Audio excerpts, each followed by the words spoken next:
আসসালামু আলাইকুম রহমতুল্লাহ। প্রিয় শিক্ষার্থী বন্ধুরা, কেমন আছো সবাই? আশা করছি সবাই ভালো আছো। আমরা আগের ভিডিওতে তোমাদের ক্লাস 5-এর ইংলিশ বইয়ের ইউনিট 1-এর লেসন 1 এবং লেসন 2-3 এখানে তোমাদের যে ডায়ালগটা ছিল সেটা নিয়ে আলোচনা করেছি, কোশ্চেন অ্যান্সারগুলো নিয়ে আলোচনা করেছি। আজকের ক্লাসে আমরা লেসন 4-5 হ্যালো যেটা আছে সীমা এবং তমালের যে গল্পটা এখানে দেওয়া আছে, কনভারসেশনটা, সাথে কিছু pair work, ask and answer অর্থাৎ কোশ্চেন অ্যান্সার দেওয়া আছে, আমরা সেগুলোর সমাধান নিয়ে আলোচনা করব। So my dear student, let's start. In the beginning of this passage, number E, read and say. Read মানে কি? পড়ো এবং বলো, তাই না? সে মানে বলা। তাহলে দেখো, সীমা এবং তমাল, Shima and Tamal are in the town hall language club. They come to the club to practice speaking English. They listen to CDs and watch DVDs in English or practice English with friends. Today, there is a new person in the club. He is a young man. He is reading a book about Bangladesh. Shima, look, Tamal, who is that gentleman? Do you know him? Tamal, yes, that's Andy Smith. He is working with an NGO here. I met him yesterday at the bookshop. Shima, maybe we can practice our English with him. Tamal, good idea. I will introduce you to him. Come with me. তাহলে শিক্ষার্থী বন্ধুরা, আমরা দেখতে পাচ্ছি যে এখানে তমাল এবং সীমাকে নিয়ে গল্পটা। তাহলে আমি দেখো তোমাদেরকে আবার ইংলিশ পড়ে বাংলা অনুবাদ করে দিচ্ছি। Seema and Tamal are in the town hall language club. তো টাউন হল ল্যাঙ্গুয়েজ ক্লাব যেটা বলেছে, দেখো মানে ল্যাঙ্গুয়েজ ক্লাব মানে কি? ভাষা প্র্যাকটিস করার বা ভাষা শেখার একটা ক্লাব বা জায়গা বা প্রতিষ্ঠান। হ্যাঁ, তো town hall language club, town hall একটা জায়গার নাম।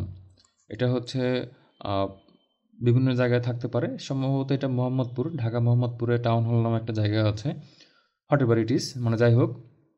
তো টাউন হল ল্যাঙ্গুয়েজ ক্লাব এটা একটা কোচিং সেন্টারের বা একটা ক্লাবের নাম।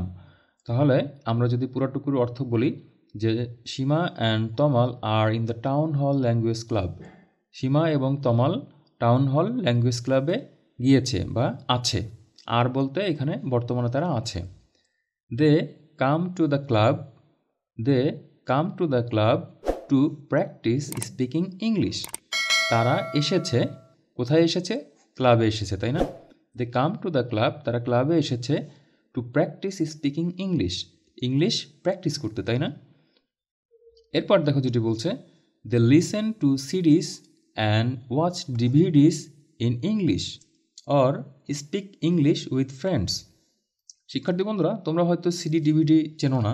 শিক্ষার্থী বন্ধুরা দেখো, তোমরা এখানে যে ছবিগুলো দেখতে পাচ্ছ হয়তো অনেকে দেখে থাকতে পারো, এগুলো ছিল সিডি এবং ডিভিডি ডিস্ক। এগুলো এগুলো একটা মেশিনের সাহায্যে চালানো হতো। এখন এগুলো সাধারণত আর দেখা যায় না, এখন তো সব মেমোরি কার্ড বা ইন্টারনেটের মাধ্যমে দেখা যায়। তো আগে আমরা যখন ছোট ছিলাম বা স্টুডেন্ট ছিলাম, তখন এইসব সিডিতে তোমাদের এই ইংলিশগুলো বা অনেক ভিডিওগুলো এই সিডিতে কপি করা থাকতো। হ্যাঁ, সেগুলো ওই সিডি বা ডিভিডির মধ্যে দিলে তখন এগুলো টিভির সাথে কানেক্ট করে দিলে এটা দেখা যেত, বা সাউন্ড বক্সের সাথে লাগাইয়ে দিলে সেটা শোনা যেত। ঠিক আছে শিক্ষার্থী বন্ধুরা? তো এটা তোমাদের ধারণা দেওয়ার জন্য বললাম যে সিডি এবং ডিভিডি ডিস্ক এগুলো মোটামুটি সব দেখতে একই রকম। তো এখানে যেটা বলেছে যে they listen to CDs, listen মানে কি? শোনা, তাই না? তারা সিডি শোনে এবং কি করে? ওয়াচ ডিভিডিস, ডিভিডি দেখে ইন ইংলিশ, ইংলিশে। তাহলে আমরা যদি এটুকুর বাংলা পুরোটা করি যে তারা সিডিতে শোনে এবং কি করে? ডিভিডিতে ইংলিশ দেখে। অথবা স্পিক ইংলিশ উইথ ফ্রেন্ডস, অথবা স্পিক মানে কি? বলা, তাই না? স্পিক মানে বলা। তাহলে কি বলে? ইংলিশে বলে, তাই না? স্পিক ইংলিশ উইথ ফ্রেন্ডস, বন্ধুদের সাথে ইংলিশে বলে। Today there is a new person in the club. আজকে কি আছে? There is a new person, একজন নতুন ব্যক্তি আছে ইন দ্য ক্লাব। তোমরা এখানে একটা ছবি দেখতে পাচ্ছ একজন ব্যক্তিকে। তাহলে কি বলছে যে এই ক্লাবে আজকে একজন নতুন ব্যক্তি রয়েছে। He is a young man. সে কি একজন ইয়াং মানে কি যুবক ব্যক্তি, তাই না? He is reading a book about Bangladesh. সে বাংলাদেশ সম্পর্কে একটি বই পড়ছে।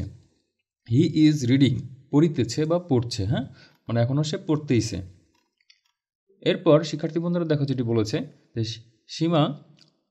সীমা কি বলছে তমালকে, লুক তমাল, তমাল দেখো, who is that gentleman. Gentleman অর্থ কি তোমরা জানো? জেন্টলম্যান মানে হচ্ছে ভদ্র ব্যক্তি, ভদ্র লোক বা হচ্ছে ভদ্র মহোদয়, একই কথা। তাহলে হু ইজ দ্যাট জেন্টলম্যান, ওই ভদ্রলোকটি কে? ডু ইউ নো হিম, তুমি কি তাকে চেনো? তমাল বলছে ইয়েস, হ্যাঁ, দ্যাটস অ্যান্ডি স্মিথ, তিনি Andy Smith. He is working with an NGO here. NGO মানে হচ্ছে যে নন গভর্নমেন্টাল অর্গানাইজেশন, অর্থাৎ বেসরকারি সংস্থায় তিনি কি করেন, এখানে চাকরি করেন। I met him yesterday at the book shop. আমি তার সাথে গতকালকে কোথায় দেখা করেছিলাম? একটা বুকশপে অর্থাৎ বইয়ের দোকানে দেখা করেছিলাম। Seema, maybe we can practise our English with him. Maybe অর্থ কি সম্ভবত, আমরা কি করতে পারি? উই ক্যান প্র্যাকটিস, আমরা পারি প্র্যাকটিস করতে, hour English with him. Our English বলতে কি আমাদের যে ইংলিশ বা আমরা যে ইংলিশটা কথা বলি সেটা উইথ হিম, তার সাথে। তাহলে maybe we can practise our English with হিম, সম্ভবত আমরা তার সাথে আমাদের ইংলিশ প্র্যাকটিস করতে পারি। সরল ভাষায় বললে সম্ভবত আমরা তার সাথে ইংলিশ প্র্যাকটিস করতে পারি, অনুশীলন করতে পারি। তমাল, গুড আইডিয়া, ভালো বুদ্ধি। I will introduce you to him. I will, এটা হ্যাঁ, এটা কিন্তু আই উইল একসাথে বললে I will. Introduce you to him, আমি তোমাকে কি করব, তার সাথে চলো পরিচয় করে দিব। কাম উইথ মি, আমার সাথে আসো। তাহলে মাই ডিয়ার স্টুডেন্ট, আমি তোমাদের জন্য আর একবার পড়ছি, এটি খেয়াল করো তোমরা। Seema and Tamal are in the town hall language club. They come to the club to practice speaking English. They listen to CDs and watch DVDs in English or speak English with friends. Today, there is a new person in the club. He is a young man. He is reading a book about Bangladesh. Shima, look, Tamal, who is that gentleman? Do you know him, Tamal? Yes, that's Andy Smith. He is working with an NGO here. I met him yesterday at the bookshop. Shima, maybe we can practice our English with him. Tamal, good idea. I will introduce you to him. Come with me. শিক্ষার্থী বন্ধুরা, এরপর দেখো যে তোমাদের এখানে কিছু question answer দেওয়া আছে। আমরা এই কোশ্চেন অ্যান্সারগুলো খুব সহজেই কিন্তু করতে পারি, তাই না? যেমন দেখো তোমাদের এখানে 1 নম্বর যে কোশ্চেনটা বলেছে যে হোয়ার আর সীমা অ্যান্ড তমাল। হোয়ার আর অর্থাৎ কোথায়। তাহলে শিক্ষার্থী বন্ধুরা, আমরা দেখলাম প্যাসেজে যে তমাল এবং সীমা টাউন হল ল্যাঙ্গুয়েজ ক্লাবে আছে, তাই না? তাহলে আমরা কিন্তু ইজিলি আনসার করতে পারি এভাবে যে সীমা অ্যান্ড তমাল আর, দেখো এই যে সীমা অ্যান্ড তমাল আর কোথায়? In the town hall language club. খেয়াল করো, যেহেতু একটা জায়গার নাম সেজন্য টাউন হলের টি, হলের এইচ, এলের ল্যাঙ্গুয়েজের এল, আর হচ্ছে ক্লাবের সি, এগুলো কিন্তু ক্যাপিটাল হয়। এরপর হোয়াই ডু দে গো দেয়ার, তারা কেন সেখানে যায়?